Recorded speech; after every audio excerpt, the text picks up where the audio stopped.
ដោយសារជីវភាពក្រខ្សត់ហើយជីវិតត្រូវចេះតស៊ូបងស្រីម្នាក់នេះក៏សុខចិត្តចេញចាកផ្ទះដើម្បីទៅស្វែងរកការងារធ្វើកាត់ដេរនៅក្នុងរោងចក្រហើយទុកកូនតូចឲ្យរស់នៅជាមួយនឹងលោកឪពុកនិងម្ដាយចៃដន្យជួបរឿងមិនល្អក្នុងជីវិតកំពុងតែធ្វើការងារស្រាប់តែមានជំងឺជាទម្ងន់ហើយគាត់គ្មានលទ្ធភាពក្នុងការព្យាបាលក៏បានវិលត្រឡប់មករស់នៅជាមួយនឹងកូនតូច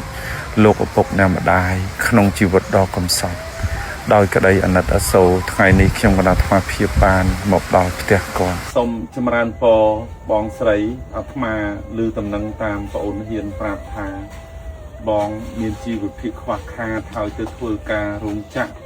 ដល់ពេលមានជំងឺឈឺស្កាត់ធ្ងន់ធ្ងរទៅក៏វិលត្រឡប់មកកាន់ផ្ទះសម្បែងវិញក្នុងជីវភាពក្រលំបាកនេះក៏តាមពិតទៅបើសិនជាសុខភាពល្អគាត់នៅធ្វើការវិញមែនទេប៉ុន្តែឥឡូវគាត់មានជំងឺជាទម្ងន់ទៅលែងរួចក៏ហ្នឹងហើយគឺមិនដឹងថាជំងឺនេះជំងឺអីបោះរឹងដៃរឹងជើងហើយស្បែកអស់លីងស្បែកឡើងរឹងអស់លីងចម្រើនពរហ្នឹងដល់ក្តីអាណិតអាសូរឥឡូវគាត់យំហ្នឹងហើយទឹកភ្នែកនេះហើយគេហៅថាជីវិត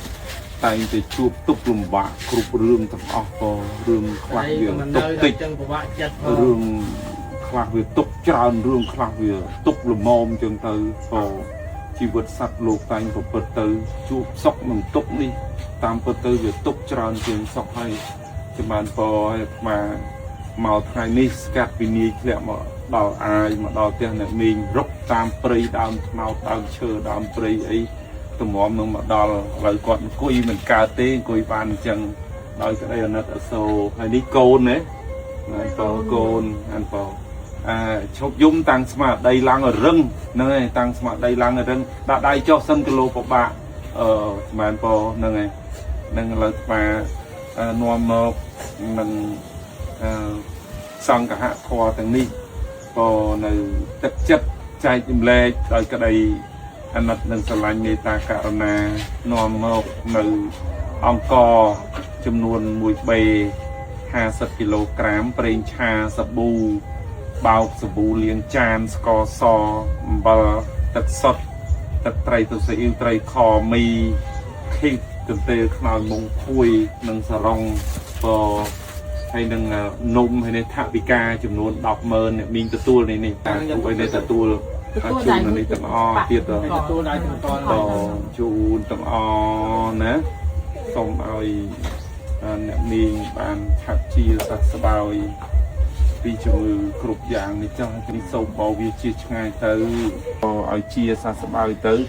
តស៊ូប្រកបមុខរបរកិច្ចការងារសមាជីវបន្តទៅទៀតដើម្បីចិញ្ចឹមកូននិងខ្លួនឯងតទៅទៀតណាមីងណា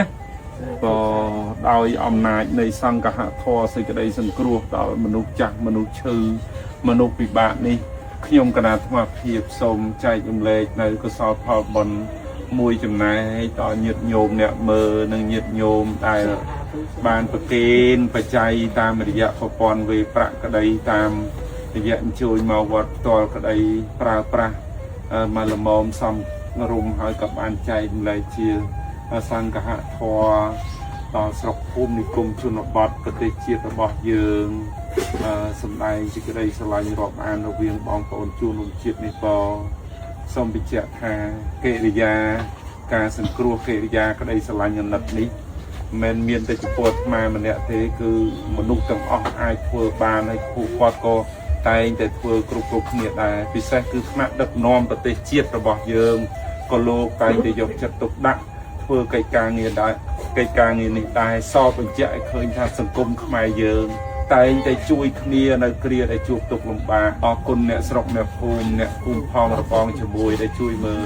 ជួយថែជួយយកចិត្តទុកដាក់ដោយក្តីអាណិតអាសូរចំពោះគាត់ណាបងណាទាំងអស់គ្នាក៏បានលុយបានកាក់ហ្នឹងយកទៅរៀនចាស់ណាគុណណាអរគុណសុខសប្បាយ